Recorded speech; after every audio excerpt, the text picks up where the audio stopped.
If your coloured pencil eyes look flat or patchy, it's not your drawing, it's your layering. And once you fix this, your eyes will instantly look smoother and realistic. So let's fix that. This is part 2 of my realistic eye series, and in the next video I'm going to go deeper into detail of the iris. By the end of this, you'll know how to build up colour in layers, blend so your eyes look smooth, rich and realistic, and be able to build in contrast, which if you watch the first video in this series you will know is the #1 key to realism. Let's get straight into it. I'm starting with some really light layers, usually starting with the lightest colour according to your iris colour. So if your iris is brown, you want to start with an ivory or a cream tone. It can be a little trickier to determine the undertones for blues and greens, but generally I tend to use a warm or cool grey one for both of these, sometimes even an ivory base if the eye has a lot of warm tones. At this stage of layering, you should be using an incredibly light pressure and building the colour lightly. You also want to aim for multiple of these light layers, and this is going to help to fill the tooth of paper and get that eye off to a good start of looking smooth and rich. For this initial layer or layers, I use small circular motions with the pencil, and this helps fill the paper and get that initial base down. As our goal is a realistic eye, building a super soft foundation of this initial base layer is essential. It's quite easy to think you need to go straight in with your midtones or even dark tones, but this is where your eyes end up looking flat. Also, going too dark too quickly is really hard to fix later on if you realise your contrasts are all over the place. Be patient with building your layers and remember to work light and build. If you rush this, your eyes will always look flat no matter how good your drawing is. You want to gradually increase the tone of your pencils from that initial base tone, again looking at the main colour of the iris and looking within that colour family group. For blues, that may be starting off with your lightest blue tone, or even maybe a few lighter greys if your eye is particularly icy. Green can often have layers of yellow if it's warm toned, or blues if it's cool toned. Brown and orange eyes are pretty straightforward in the use of creams, yellows, and then eventually your darker browns, ochres and burnt sienna. Work from the ivory or warm grey base through those lighter tones, continuing with the same soft pencil motion and pressure, gradually increasing the tone pencil by pencil.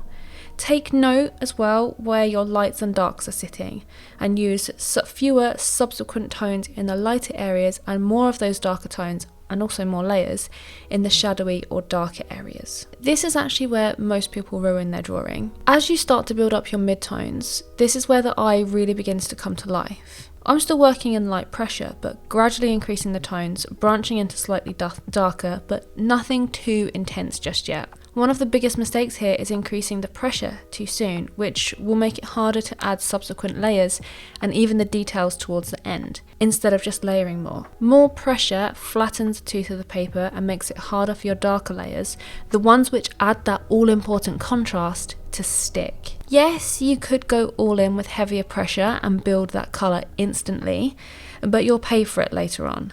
Instead, think of this stage as gently deepening the colour. Keep your pencil strokes small circles are great, but also consider now lightly layering in different directions, almost cross-hatching to help cover the paper and smooth the tone. You should also, again, pay attention to the subtle colour variations within the iris. Even within one colour there are shifts, slightly warmer, cooler, darker areas, and layering these is what gives that realistic effect. Remember to layer the darker colours only in those darker areas to help begin to push the contrasts. This next step is what takes your eye from looking grainy to actually realistic. Now that we've built up a few layers, we can start to focus on smoothing everything out.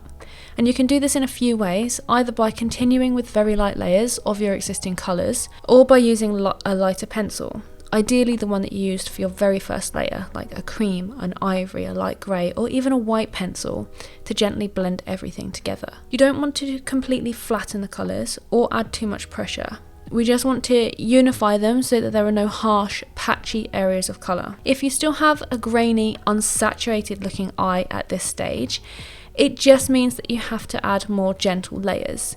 The trick with colour pencils is patience. All those soft, light layers will pay off in the end.